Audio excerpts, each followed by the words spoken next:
Nayanthara 75th సినిమాగా వచ్చినటువంటి అన్నపూర్ణి అనే సినిమా నెట్ఫ్లిక్స్లో విడుదలైంది. కోర్స్ అన్ని భాషల్లో విడుదలైంది.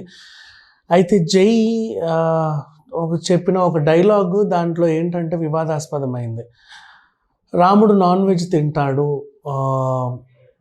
రాముడు అడవిలో వనవాసంలో ఉన్నప్పుడు మాంసాహారమే తిన్నాడు, జంతువులను వేటాడి తినేవాడు. కాబట్టి రాముడే నాన్ వెజ్ తిన్నప్పుడు మనం ఎందుకు తినకూడదు అన్నట్టుగా ఏదో ఒక డైలాగ్ రాసుకొచ్చారు. తను ఏం చెప్పాలనుకున్నాడు నిలేష్ ఆ డైరెక్టర్, మొత్తానికైతే ఏదో చెప్పాడు. అలా మెట్లెక్కుతా డైలాగ్ వస్తుంది. అయితే శివసేనకు చెందిన ఒక పార్టీ లీడర్ ఎవరైతే ఉన్నారో ఆయనకి ఈ విషయం నచ్చలే, ఆయన దృష్టికి వెళ్ళింది. నెట్ఫ్లిక్స్ నుంచి సినిమాను తొలగించలేదంటే ఆందోళనలు తప్పవు అన్నట్టుగా ఆయన చాలా ప్రకటనలు విడుదల చేయగానే నెట్ఫ్లిక్స్ ఏం చేసింది, ఆ సినిమాను నెట్ఫ్లిక్స్ నుంచి తొలగించేసింది. ఇప్పుడు దీనిపై స్పందించిన మిగతా డైరెక్టర్స్ అందరూ ఏమంటున్నారు అంటే నెట్ఫ్లిక్స్ నిర్ణయం మంచిది కాదు, అసలు ఇండస్ట్రీకి మంచిది కాదు.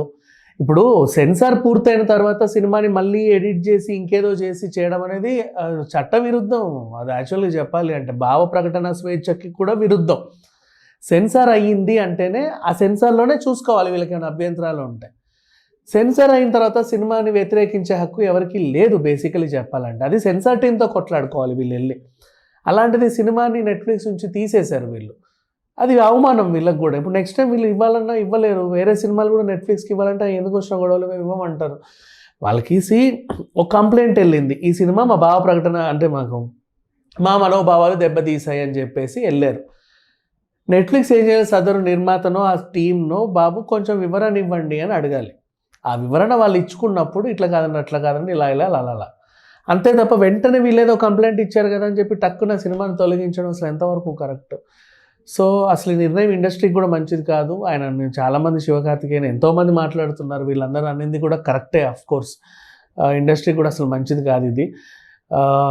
సినిమాని ఎప్పుడైనా సరే సెన్సార్ అయ్యింది, సెన్సార్ సర్టిఫికేట్ వచ్చిన ఏ సినిమానైనా సరే ఎవడైనా వ్యతిరేకించాలి అనుకుంటే సెన్సార్ వాళ్ళతో వ్యతిరేకించాలి. ఇది మీరు ఎలా సెన్సార్ చేశారండి ఈ డైలాగ్కి, మీరు ఎలా సెన్సార్ చేశారు ఈ సన్నివేశానికి, మీరు ఎలా సెన్సార్ చేశారు ఈ సీన్కి అని చెప్పేసి మీరు అక్కడే వాళ్ళతో గొడవ పెట్టుకోవాలి. అప్పుడు అది ప్రభుత్వమే చేసింది. సో ప్రభుత్వం ఏమో యథేచ్ఛగా సెన్సార్ సర్టిఫికేట్లు జారీ చేస్తుంది, మళ్ళీ ప్రభుత్వ ఉన్నతాధికారులేమో దాని మీద కేసులు వేసి సినిమాని తీసేస్తాడు. ఎంతవరకు న్యాయం ఇది? సో ఏదేమైనా అన్నపూర్ణికి మాత్రం జరిగింది అన్యాయం అనే చెప్పాలి. ఇంకొకటి, ఇక వాళ్ళ ఎక్స్ప్లెనేషన్ గురించి మాట్లాడుకుంటే ఆయన ఏమన్నాడు, రాముడు వనవాసంకి వెళ్ళినప్పుడు జింకని వేటాడాడు. జింకని ఎందుకు వేటాడారు అంటే వాళ్ళు మాంసం తింటారు అన్నట్టుగా ఆయన వెర్షన్. వాల్మీకి రామాయణంలో ఆయన ఒక ఎక్స్ప్లెనేషన్ ఆయనకు అర్థమైన రీతిలో ఆయన ఎక్స్ప్లెనేషన్ ఇచ్చుకున్నాడు. వీళ్ళకి ఆ ఎక్స్ప్లెనేషన్ నచ్చకపోతే ఆ ఎక్స్ప్లెనేషన్ మీద డిబేట్ పెట్టాలి. వీళ్ళు వాళ్ళు వాదాపవాదాలు చేసుకున్న తర్వాత నిజమేనండి నేను అంగీకరిస్తున్నాను, మీతో నేను ఏకీభవిస్తున్నాను, మీరు చెప్పిన వ్యాఖ్యలు నిజంగా చాలా బాగున్నాయి, సో నాదే తప్పు నేను ఒప్పుకుంటున్నాను, ఆ సన్నివేశాన్ని తొలగిస్తున్నాను అని డైరెక్టర్ చెబుతాడు. లేదు బాబు నువ్వు చెప్పింది కరెక్టే, మేమే ఓడిపోయాం, మీకు తల వంచుతున్నాను వాళ్ళు కూడా అనొచ్చు, ఆ తర్వాత సంగతి. అండ్ ఇంకా ఆయన వాదన ఏంటంటే క్షత్రియ పుత్రుడు రాముడు రాజులు అన్నప్పుడు నాన్ వెజ్ ఎందుకు తింటారో 100% మాంసాహారాలు తింటారని ఆయన మాట్లాడుతున్నాడు. అఫ్కోర్స్ మనకి దేవుడు. ఇకపోతే ఆ రోజు మద్య మాంసాలు కూడా షాపులు కూడా అమ్మరు. మన హనుమాన్ జయంతి అప్పుడైనా సరే ఈవెన్ శ్రీరామనవమికి కూడా వైన్ షాపులు ఉండవు, నాన్ వెజ్లు ఎవరు అమ్మరు. అట్లా ఎప్పటి నుంచో నడుస్తూ ఉంది.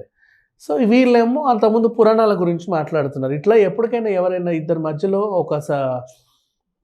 ఒక సందర్భం గురించి వాదోపవాదాలు వచ్చినప్పుడు ఇద్దరు వాదించుకోవాలి. ఆ తర్వాత దాన్ని వాళ్ళు నెట్ఫ్లిక్స్ వాళ్ళ దగ్గర తీసుకెళ్ళి వాళ్ళు ఉంచినా ఏం చేసినా తర్వాత సంగతి. బట్ ఏదో చిన్న కంప్లైంట్ వచ్చింది కదా అని చెప్పేసి వెంటనే ఆ సినిమాని తొలగించడం మాత్రం అసలు కరెక్ట్ కాదనేది నా అభిప్రాయం. మరి చూద్దాం ఈ వివాదం ఇంకెంత ముందుకు వెళ్తుందో. ఫ్యూచర్లో నెట్ఫ్లిక్స్కి అయితే వీళ్ళు నాకు తెలిసి ఇంకా సినిమాలు ఇవ్వరు. నిజంగా వాళ్ళు కొంటాము ఎంత డబ్బులు ఇస్తామన్నా కూడా మిగతా వాళ్ళు కూడా ఇప్పుడు నెట్ఫ్లిక్స్ ఇలా చేస్తుందని తెలిస్తే వెంటనే అమెజాన్ ప్రైమ్కో లేకపోతే ఇంకా దేనికో అమ్ముకుంటారు.